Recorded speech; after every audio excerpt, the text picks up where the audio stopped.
Hey guys, it's QuickyBaby and welcome back to World of Tanks. 9.20.1 was just released today for the European and North American server, and I've rushed to get you my mod pack working in its entirety, as always, on day one. This video will let you know exactly what my mod pack is, what it will do for your World of Tanks client, and how it at least enriches my experience of World of Tanks and makes my life in the garage so much easier. And if you like what you see, I'll give you a step-by-step installation guide, and if you try it for a few days, a couple of weeks, and you find out that you don't like it after all, then I'll show you a step-by-step guide as to how to uninstall it. So let's get started. So firstly, as you load into the battle, if you hold down your tab key, you'll be greeted with a whole series of statistics both about yourself, your team, and the enemy team. The first column is the total number of games that each player has played. That's maybe an indication of how experienced they might be as a World of Tanks player.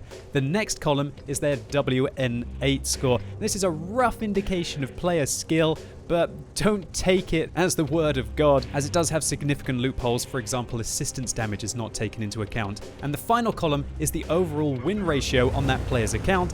That might give you an indication of how influential that player can be in achieving a victory. Everything else about the client is just using the vanilla user interface, and if you want to see how I set it up exactly, then click that more info icon in the top right hand corner of your screen to see my settings guide. And my mod pack 3 years ago is pretty much what the user interface is now. Inside your garage, my mod pack provides a lot of quality life enhancements that I really think Wargaming should just put into the vanilla client by now. Firstly, if you've got a lot of premium tanks like me, you might hate having to move your crew by sending them into the barracks, clicking the next tank, then replacing them in. My mod pack remembers what crew was used in your last vehicle, so with a single click we can see that I move my Guerrilla crew into my Scorpion. And maybe I want to put them in the 25, the Kruppstair Waffenträger, or maybe the reward vehicle, the Stug 4, that a lot of you will be getting now that Wargaming have changed the long-awaited campaign system. One thing that also infuriates me is having to demount and remount binocular telescope, camonet toolkits. My mod pack also remembers what equipment you last used on the vehicle. So for example, if I click the E25, we can see it takes a binocular telescope from a tank that I'm not using and puts it on it. Maybe it'll do the same for the Kanon and Jagdpanzer. There we can see the binocular telescope going on. And so this means with a single click, you can get back into the combat faster. But just remember that the settings are automatically saved when you enter the battle, and so get the right crew, get the right equipment on the tank that you want the mod pack to remember. And if you want to make a change, for example, unclick automatically return crew,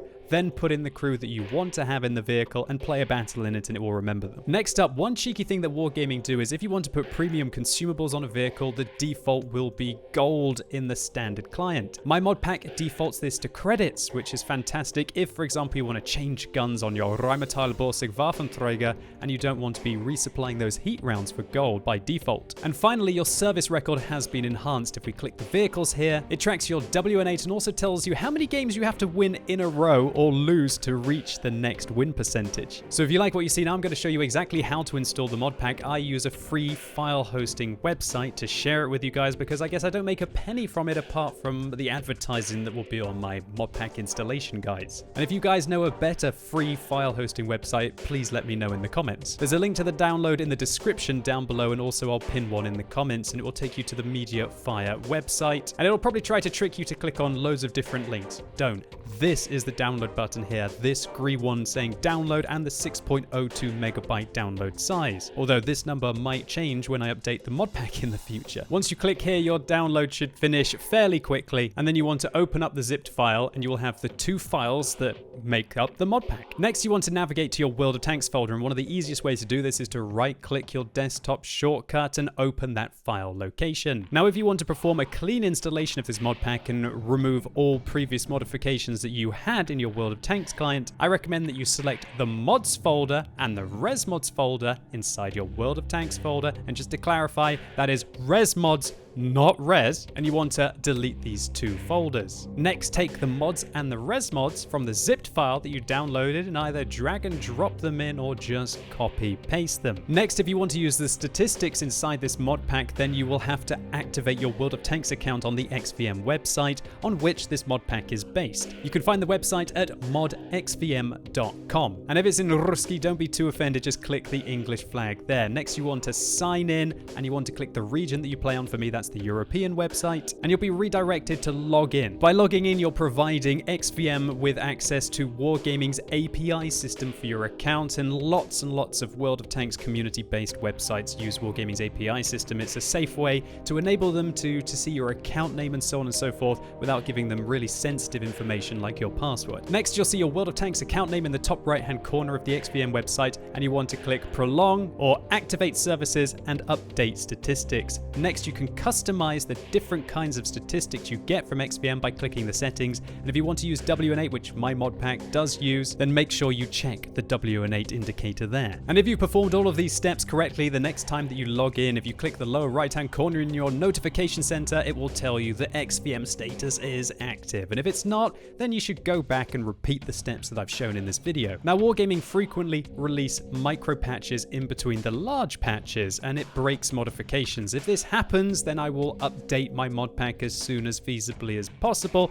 and new links will be provided on this video in the description and also in the pinned comments. But let's say after using my mod pack that you hate it and you want to get rid of it and get everything back to normal, then I'll show you how to do so now. Firstly, navigate back to your World of Tanks folder. Next, go inside Res Mods and delete the configs and the mods folders inside them. Also, go inside your 0.9.20.1 folder, and it should be empty. Next, go to the mods folder, go inside the 0.9.20.1, and you delete these two folders as well. And if, like me, you're an absolute potato because World of Tanks is still open, close that and try again. And it's as simple as that. Boot World of Tanks back up, the mod pack will be gone. There'll be no XVM notification in your notification center, and you'll have to go back to clicking a million times every time you want to get into the battle. Oh, and furthermore, be careful if you do decide to try and change some of your consumables, because that sneaky Wargaming is going to try and pilfer some gold off you. And if you decide to change any of your guns on the vehicle, expect more sneakiness as well. And that about covers it. That is my mod pack in a nutshell. Hopefully you guys enjoy it and appreciate that I've done the hard work so you don't have to. If you do, give it a thumbs up and feel free